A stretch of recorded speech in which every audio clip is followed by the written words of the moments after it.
செய்திகள். பாடசாலைகளுக்கான விடுமுறை நீடிப்பு சற்று முன் வெளியான அறிவிப்பு.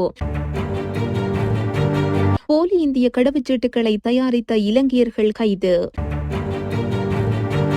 உக்ரைன் போர்க்களத்தில் மஹிந்தவின் மெய்பாதுகாவலர். நாடு திரும்பிய வடபகுதியைச் சேர்ந்த 4 அதிரடி கைது. பின்வாங்கிய அரசியல்வாதிகள் மீண்டும் தலை தூக்குகின்றனர். அனுரகுமார. தமிழ் பொது வேட்பாளரை நியமிப்பதற்கு செலோ ஆதரவு வழங்க தீர்மானம். தற்போதைய பேரிடர் நிலைமையை கருத்தில் கொண்டு காலி மற்றும் மாத்தறை மாவட்ட பாடசாலைகளுக்கு விடுமுறை வழங்க தீர்மானிக்கப்பட்டுள்ளது. அதன்படி நாளை மறுதினம் காலி மற்றும் மாத்தறை மாவட்டங்களில் அனைத்து பாடசாலைகளுக்கும் விடுமுறை வழங்கப்பட்டுள்ளது. தென் மாகாண ஆளுநர் லக்ஷ்மன் யாபாவேவர்தன கல்வி அதிகாரிகளுடன் நடத்திய கலந்துரையாடலில் இந்த தீர்மானம் எடுக்கப்பட்டதாக குறிப்பிடப்படுகிறது. இதேவேளை நாட்டில் தற்போது நிலவும் சீரற்ற காலநிலை காரணமாக இன்றைய தினமும் நாட்டில் உள்ள அனைத்து பாடசாலைகளுக்கும் விடுமுறை வழங்கப்பட்டுள்ளமை குறிப்பிடத்தக்கது. இந்திய கடவுச்சீட்டுகளை சட்டவிரோதமான முறையில் தயாரித்த 2 இலங்கையர்கள் உட்பட 3 இந்திய அதிகாரிகள் கைது செய்துள்ளனர். இலங்கை அகதிகளுக்கான இந்திய கடவுச்சீட்டுகளை தயாரித்த குற்றச்சாட்டில் இவர்கள் கைது செய்யப்பட்டுள்ளனர். குற்றப்புலனாய்வு பிரிவினர் சந்தேக நபர்களை தமிழகத்தில் வைத்து கைது செய்துள்ளதாக இந்திய ஊடகங்கள் செய்தி வெளியிட்டுள்ளன. 2 இலங்கையர்களுடன் இந்திய பெண்ணொருவரும் கைது செய்யப்பட்டுள்ளதுடன் அவர் கடவுச்சீட்டுகளை வழங்கியவர் என சந்தேகிக்கப்படுகிறது. 21 இலங்கையர்களுக்கும் இந்திய கடவுச்சீட்டுகளை பெற்றுக்கொள்வதற்கு வசதிகளை ஏற்படுத்தி கொடுத்துள்ளதாக இந்திய போலீசார் தெரிவித்துள்ளனர். எவ்வாறாயினும் இந்த மோசடி தொடர்பில் கிடைத்த தகவலின் அடிப்படையில் இந்திய குற்றப்புலனாய்வு திணைக்களம் இந்த ஆண்டு ஜனவரி மாதம் விசாரணைகளை ஆரம்பித்துள்ளது. அதன்படி மோசடி தொடர்பாக 26 பேர் கைது செய்யப்பட்டுள்ளதாக இந்திய ஊடகங்கள் செய்தி வெளியிட்டுள்ளன. உக்ரைன் ரஷ்ய போர்க்களத்தில் இலங்கை படையிலிருந்து ஓய்வு பெற்ற பலர் கூலிப்படைகளாக இணைந்துள்ள விவகாரம் தற்போது பேசுபொருளாகியுள்ளது. 2 நாடுகள் சார்பில் போரிடும் இலங்கையர்கள் பலர் கொல்லப்பட்டுள்ளனர். தற்போது இந்த விவகாரத்தில் இலங்கை அரசாங்கம் தலையிட்டுள்ளது. இவ்வாறான பின்னணியில் முன்னாள் பிரதமர் மஹிந்த ராஜபக்ஷவின் மெய் பாதுகாவலராக இருந்த ஒருவர் தற்போது உக்ரைனுக்கு ஆதரவாக போரிட்டு வருவதாக தகவல்கள் வெளியாகியுள்ளன. சுமார் 2.5 ஆண்டுகளுக்கு மேல் மஹிந்த ராஜபக்ஷவின் மெய் பாதுகாவலராக இருந்த லஹிரு காவிந்த அதுருசிங்க என்பவரை உக்ரைனுக்கு ஆதரவாக போரிடுவதாக தெரிவிக்கப்பட்டுள்ளது. போர்க்களத்தில் இருந்தவாறு இலங்கை ஊடகவியலாளர் ஒருவர் வழங்கிய சேவையில் அவர் பல்வேறு விடயங்களை பகிர்ந்து கொண்டுள்ளார். அதில் அவர் தெரிவித்துள்ளதாவது, உக்ரைன் படையில் வெளிநாட்டினரை பிரதிநிதித்துவப்படுத்தும் 15 பேர் கொண்ட குழுவின் தலைவராக செய்யப்படுகின்றேன். இந்த குழுவில் பல்வேறு நாடுகளை சேர்ந்தவர்கள் இருக்கின்றனர். இலங்கையின் அரசாங்கத்திற்கு எதிராக போராட்டத்தின் போது அப்போதைய பிரதமர் மஹிந்த ராஜபக்ஷவின் மெய் பாதுகாவலராக இருந்திருந்தேன். சுமார் 2.5 ஆண்டுகளுக்கு மேல் மெய் பாதுகாவலராக பணியேற்றினேன். மெய் பாதுகாவல் வழங்கி அந்த காலப்பகுதியில் நடந்த எதையும் கூற முடியாது. அது நெறியும் கிடையாது. தன்னை தனது குடும்பத்தில் ஒருவரை போல மஹிந்த ராஜபக்ஷ பார்த்தார். இந்த நிலையில் எதிர்காலத்தில் செய்ய வேண்டிய அனைத்தையும் இப்போதே திட்டமிட்டுள்ளேன். ரஷ்யாவுக்கு எதிரான போரில் இதுவரையில் காயம் எதுவும் ஏற்படவில்லை. போர் குறித்து அச்சங்களும் எனக்கு இல்லை. எனது குழு மீது எனக்கு முழு நம்பிக்கை இருக்கின்றது.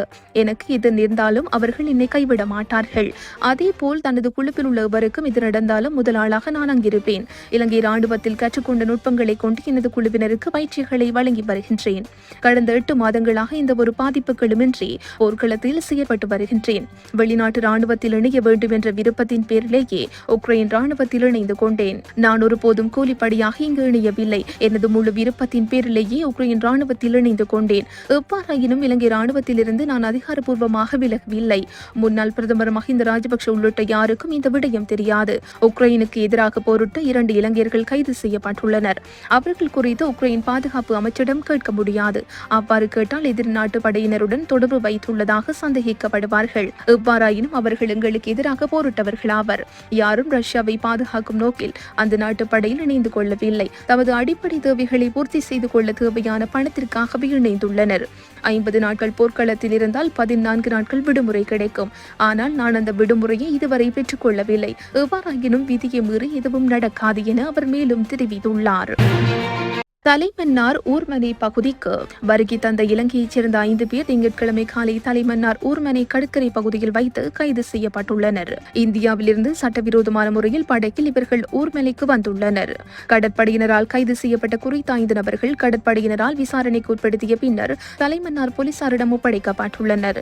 கைது செய்யப்பட்டவர்கள் மன்னார், தாழ்வுப்பாடு, தலைமன்னார், வவுனியா, கிளிநொச்சி ஆகிய பகுதிகளைச் சேர்ந்த 37, 39, 24, 26 மற்றும் 38 வயது வயதுடைய ஆண்கள் என தெரிய வந்துள்ளது.